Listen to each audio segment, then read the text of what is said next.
Max Holder GmbH ist ein Hersteller von Systemfahrzeugen für den kommunalen Einsatz. Besonders macht uns eigentlich die Menschen, die alle sehr viel Einsatz zeigen für unsere Ziele, die wir haben.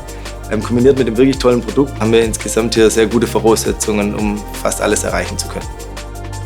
Unsere Produkte macht einfach besonders, dass wir als Leistungsführer in der Klasse es immer wieder schaffen, auf 1,10 Meter Außenbreite unglaublich viel Funktionalität, Kraft und Leistung reinzubringen, was dann gepaart mit der Extremwendigkeit einfach was ganz Außergewöhnliches ist.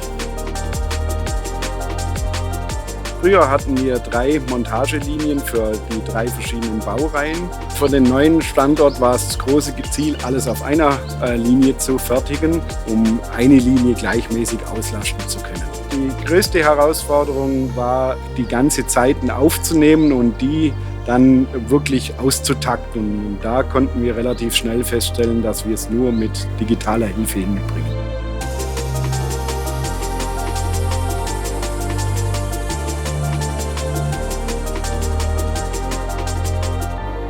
Für uns war es wichtig, dass wir einen Partner finden, der unsere Anforderungen an dieses Tool auch wirklich umsetzen kann und der mit uns bis dahin entwickelt, dass es wirklich individuell auf unsere Produktion und unsere Steuerung abgestimmt ist. Ipolog hat für uns die Möglichkeit gegeben, dass wir auf der einen Seite unsere Produktionslinie neu planen können, also im Sinne der Fabrikplanung, und auf der anderen Seite können wir mit Ipolog auch unser operatives Tagesgeschäft perfekt steuern.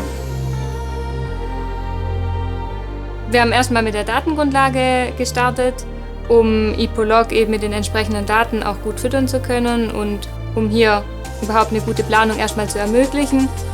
Und wollten dann aber wirklich auch diese Software nicht nur jetzt für einmalig benutzt haben, für die Planung, sondern auch im täglichen Doing. Bei der Arbeitsvorbereitung ist für uns jetzt sehr viel Arbeit weggefallen. Dadurch, dass wir jetzt einfach per Knopfdruck die Software öffnen und wir haben schon automatisch die Werkezuordnung. Wir sehen, wer ist wo eingeteilt und wo hat es noch Handlungsbedarf. Für die Zukunft stelle ich mir vor, dass wir Ipolog auch noch verbinden mit CAD-Systemen, mit dem ERP-System ist es schon verbunden, sodass nachher jeder Mitarbeiter an seinem Arbeitsplatz genau die Informationen zur Verfügung hat, die er für diese Baugruppe an dem Fahrzeug auf diesem Tag gerade braucht. Holder setzt den digitalen Zwilling durchgängig bei der Planung, Produktion und Optimierung ein.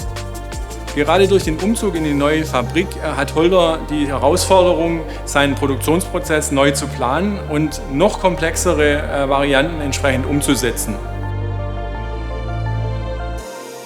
Ich finde es toll, dass wir unserer Vision der digitalen Produktionsplanung und ganzheitlichen Betrachtung mit Holder ein Stück näher gekommen sind.